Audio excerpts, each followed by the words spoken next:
안녕하십니까. 요한 목사입니다.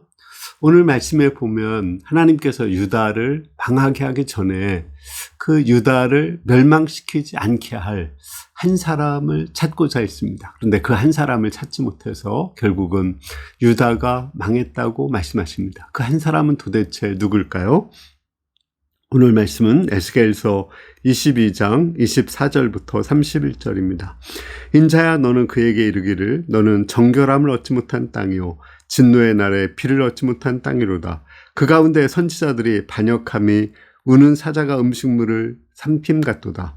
그들이 사람의 영혼을 삼켰으며 재산과 보물을 탈취하였으며 과부를 그 가운데 많게 하였으며 그 제사장들은 내 율법을 범하였으며 나의 성물을 더럽혔으며 거룩함과 속된 것을 구별하지 아니하였으며 부정함과 정한 것을 사람이 구별하게 하지 아니하였으며 그의 눈을 가리어 나의 안식일을 보지 아니하였으므로 내가 그들 가운데 더럽힘을 받았느니라.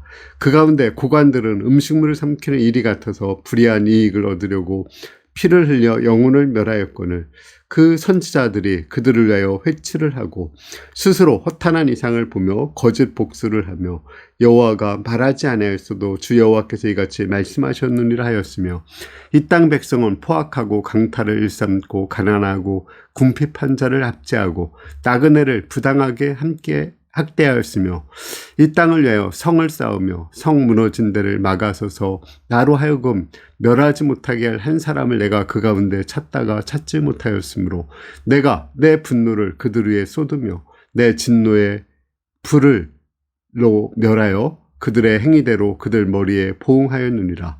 주 여호와의 말씀이니라.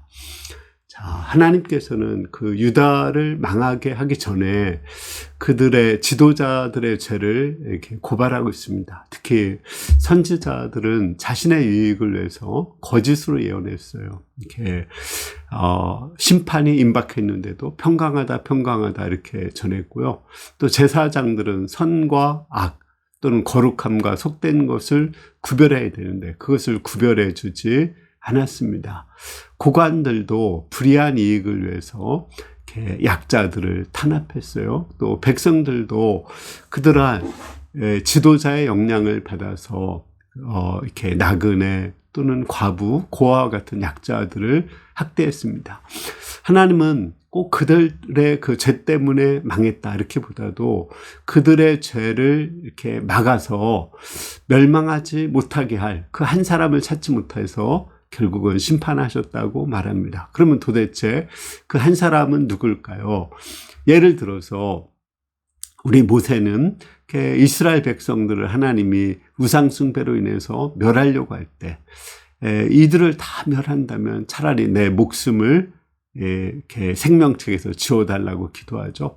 그 기도를 들으시고 이스라엘 민족을 구원해 주십니다. 그럼 모세 같은 한 지도자를 하나님은 찾으셨습니다. 그러나 그 당시에 보면 물론 이사야도 있었고 예레미야도 있었고 에스겔도 있었습니다. 그런데도 하나님은 한 사람을 찾지 못했다고 말씀하십니다. 그것은 모세 같은 선지자를 하나님이 보내신다고 예언했는데 그 선지자가 아직 오지 않았다는 거죠. 그 선지자는 완전한 의인이고 죄가 없는 그 지도자입니다. 그 죄가 없는 그 지도자가 자신이 그 죄를 인해서 징벌을 받고 십자가에서 저주받으심으로 우리를 구원할 수 있는 그 한 사람을 찾으신 것입니다. 결국 그 한 사람은 바로 예수 그리스도이십니다.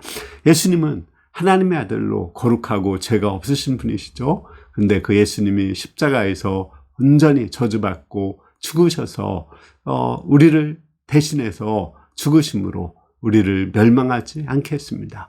우리가 이 예수님을 믿고 믿음으로 산다면 우리는 그 예수님을 통해서 멸망하지 않을 수 있습니다. 물론 우리도 예수님을 믿고 이제 거룩한 삶을 산다는 그 전제가 있어야 되겠죠. 예수님 믿고 우리가 의롭게 거룩하게 살고자 발버둥 칠 때 하나님께서는 우리를 구원하시고 멸망하지 않게 하십니다. 우리에게 멸망하지 않게 인류의 멸망을 막을 수 있도록 보내신 예수 그리스도 한 사람을 이 시간 감사하고 찬양을 드립니다. 아멘.